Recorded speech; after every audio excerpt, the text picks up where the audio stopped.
Lagyan natin siya ng garnish na dilis. Ayan. Yan. Wow. Wow. Tikiman na.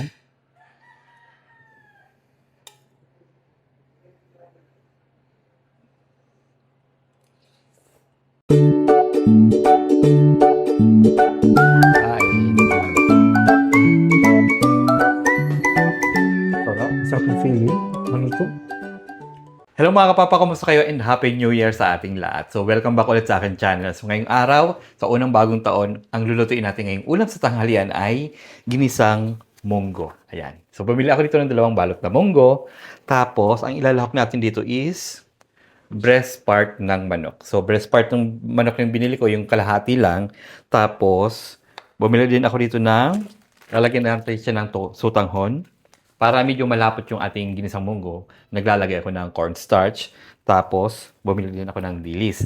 At syempre, hindi mawawala yung mga sangkap. At meron din tayo ditong patokwa, chicken or cubes, bawang, sibuyas, at kamatis. So, yung nabili natin kamatis ay medyo hindi masyado hinog. So, mas maganda yung hinog na hinog. Kaya dalaw lang kamatis na ilalagay natin. So, ngayon, bago tayo magpatuloy, so make sure nakapag-subscribe ka na sa aking channel at libreng-libre lang po ang pag-subscribe at walang bayad. So, ano pa hinintay natin? Simulan natin yung pagluluto. Okay, so ang gagawin natin una ay palambutin natin yung munggo. So, ang gagawin natin is, hindi ko masyado siya lalamugin. Lalamugin ko siya mamaya pag nilagay natin yung cornstarch para maluto yung cornstarch para pag lumamig ay hindi siya mag-watery or parang lumabnaw. So, gasan muna natin siya.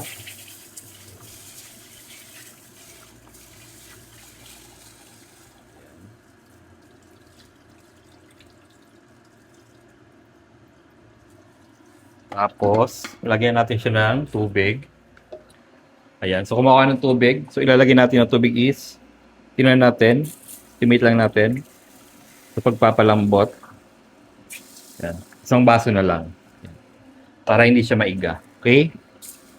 So, next is, punasan muna natin yung puwet nitong para hindi siya magkaroon ng damage. Okay. Palambutin natin siya. Pakuluan. Lagyan natin siya ng kaunting asin. Ayan, ganyan. Open na natin, kalan. Ayan. So, habang pinapalambot natin to, ang gagawin natin is, ipiprito ko na tong tokwa sa likod. Ayan, may kalan ako dito sa likod. Ipiprito natin to. So, magkakape muna tayo. Nagkape na ako kanina, so magkakape muna.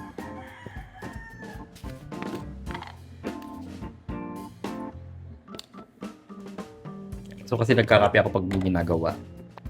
Kayo rin ba? Mas gusto nyo ba yung nagkakape kayo habang may ginagawa kayo?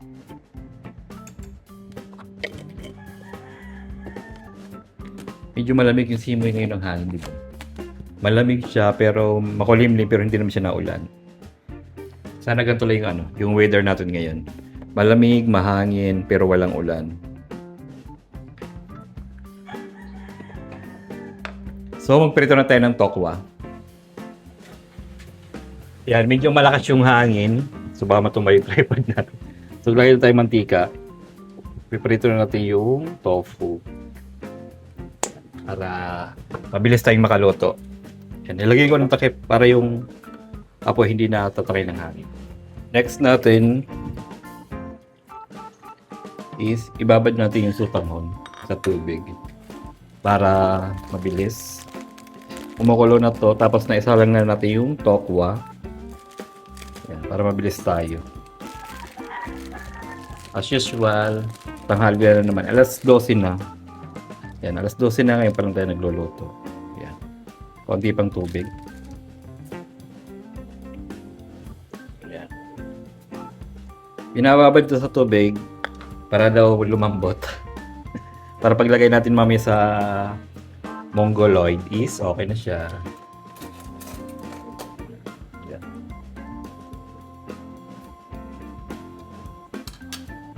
Super kulo na siya. Yan. Malapit na yan. Yan, luto na yung tokwa natin. Ayan. Luto na yung ating tokwa. Ayan na. Tikman na natin siya. Nilagay ko ito na asin eh. Iodized. Ayun.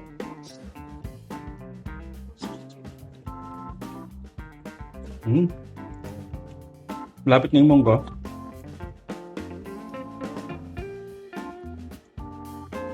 Okay na itong munggo. Magigisa na tayo. Kaya magisa na tayo. Gamitin. Huwag na pala. Magpipirito pa ako doon ng dilis. Ito. Masarap to pag nilagay natin sa munggo.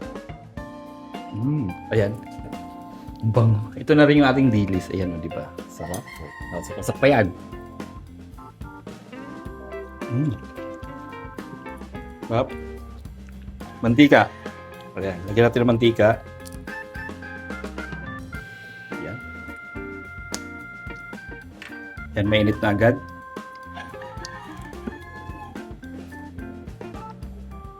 Lagay natin yung lagay mo natin yung bawang sibuyas.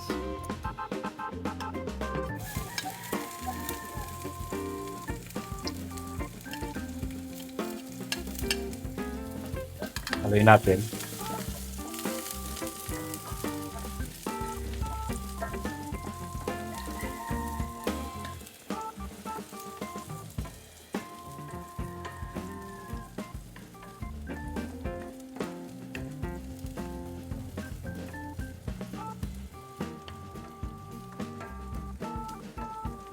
Yan, halo lang.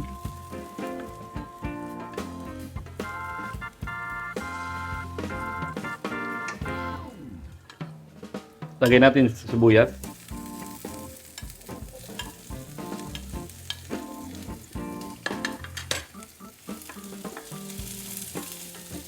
Yan.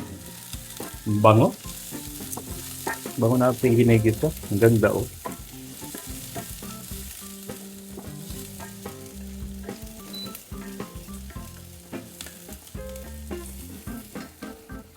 Next, kamatis. So, konti lang yung kamatis. Pero mas masarap niya pag maraming kamatis. Ilaw kasi yung kamatis na binibenta dun.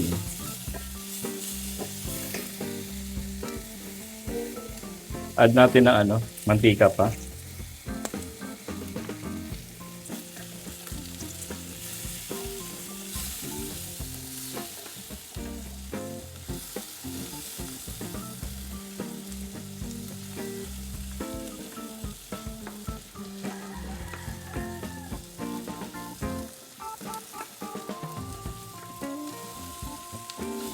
Mantika.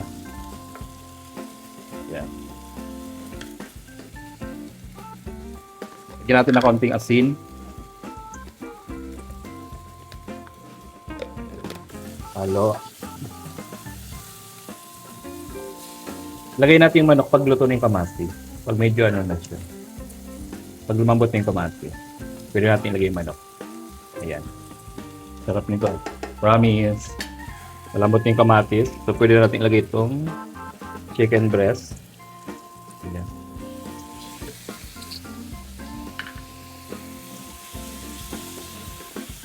Ayan.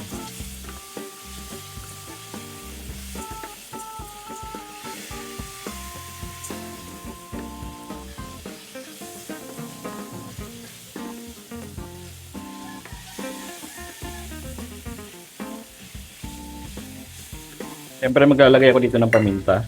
Ayan. Kung hindi ka naglalagay ng paminta, okay lang. Pero ako maglalagay ko ng paminta.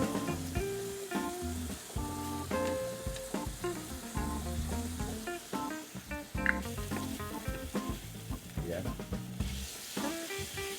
Ayan na, naglalangis-langis na.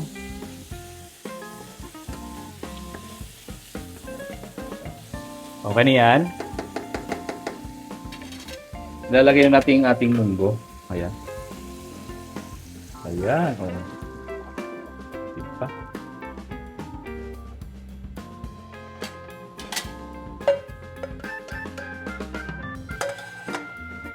Ayan. Mag-add tayo dyan ng kaunting tubig. Ayan. Kasi pag nilagyan natin siya ng cornstarch, masyado lalapot yan masyado. So, Antay dyan ng konting tubig na mainit. Lalagay tayo ng, gagawin tayo dito ng slurry. Yan, mga ganito lang. Or konti pa. At natin na konting tubig.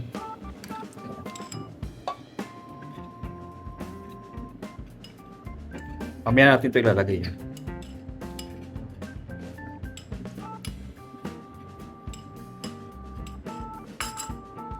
Mulo na yung tubig. Yan. Add natin na konti. Yan. Lalagay natin yung chicken or cubes. Pwede kayo maglagay ng pork or hip doon. So, ang ilalagay ko ay chicken or cubes kasi chicken yung ginamit natin. Chicken breast. Ayan. Isang buo. Cover muna natin. Yan, kulong-kulo na siya. Check natin. Ayan. Oh, ang ganda na, oh. Ang ganda na. Ayan. So, dito ilalagay na natin sutanghon. At natin sutanghon.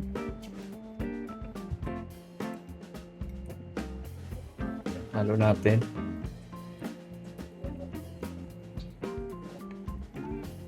Ayan. Ayan. Titikman na natin siya. Tikman muna natin. Ayan, tikman na natin. Hindi mo tayo naglagay ng patis or ng asin dito. Gawa nang ilalagay natin tong dilis. Medyo maalat na to. Tapos yung chicharon.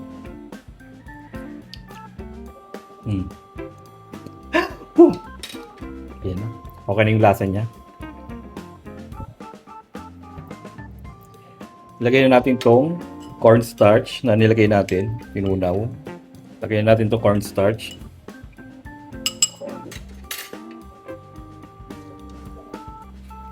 Halo. Ayan o. Kita nyo yan. Medyo ano na, lumapot. Ayan. Pag naglalagay ng cornstarch, dapat kulong-kulo. Kumulong-kulo siya. Ayan.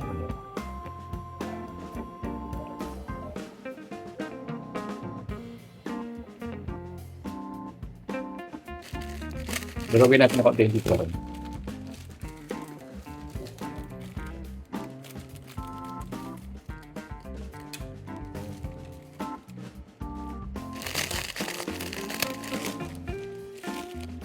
Haloy natin. Ayan, oh. Ang ganda na, oh. Lumapot na siya. Hinaan natin na konting apoy. Ayan. Sarap na nito. Panalo na to. Oh. Ako na yung texture niya, oh. Lapot na yung sabaw.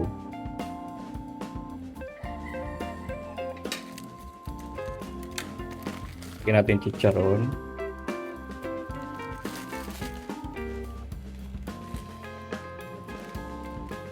Gawin natin.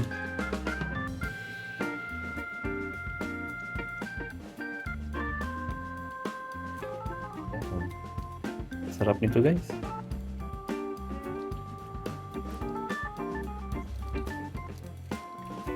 Tapos lagay na rin natin yung ating tokwa. O, diba? Overload tayo. Wala lang kasing atay kanina dun sa tindahan. Wala, lagay ko pa sana siya ng atay. Tapos pwede tayo dito maglagay ng ng daon ng ampalaya or ng malunggay. So lalagyan natin ng daon ng malunggay. So ang ginagamit kong malunggay, yun talagang pinakatalbos niya. Ayan. Para may kaunting green. Ayan. Yung mga tulad nito.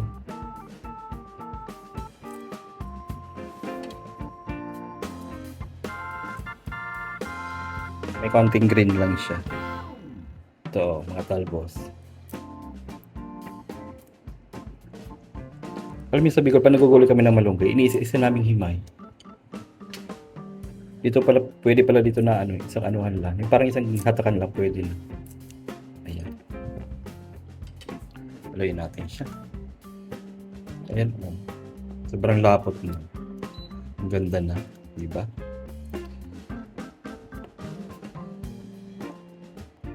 Tapos ilagay na natin yung dilis. Final touch. Kaunti lang. Pang garnish lang natin yung dilis. Yan. Kainan na. Ayan, luto na yung ating munggo. Tikman na natin. Patayin na natin. Ayan, oh. Sobrang lapot na yun, guys. Oh. Overload na overload.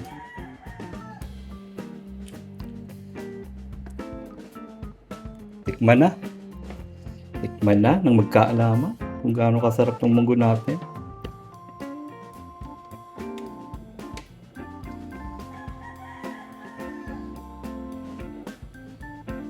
Yan. Diba? Yung lapot.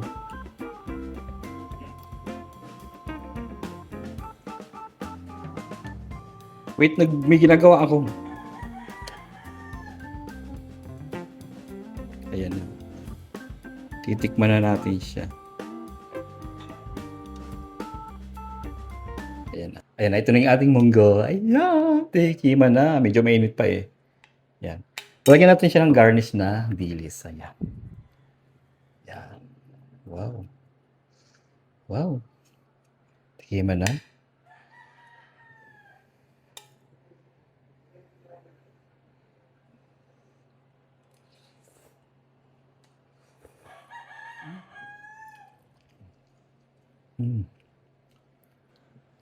Sarap. Pucha. Napamura sa sarap. Ayun o. Kain tayo o.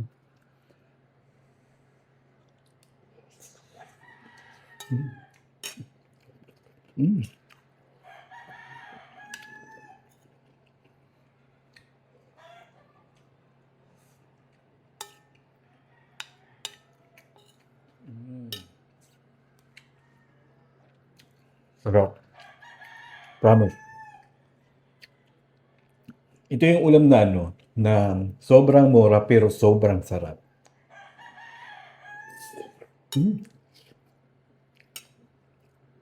Mainit. Masarap ito may atay. Pag nagluluto ako nito, nilalagyan ko ng atay. Kaso walang atay doon sa binila ko ng manok. Yan.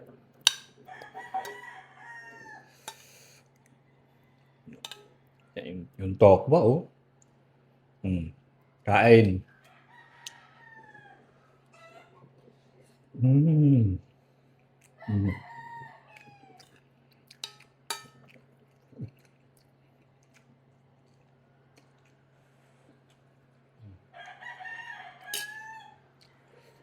Ang init.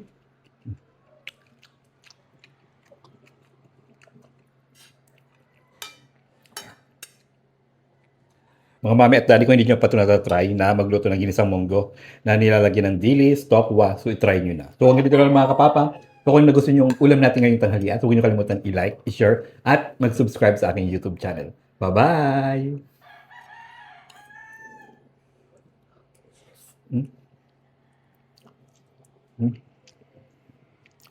So,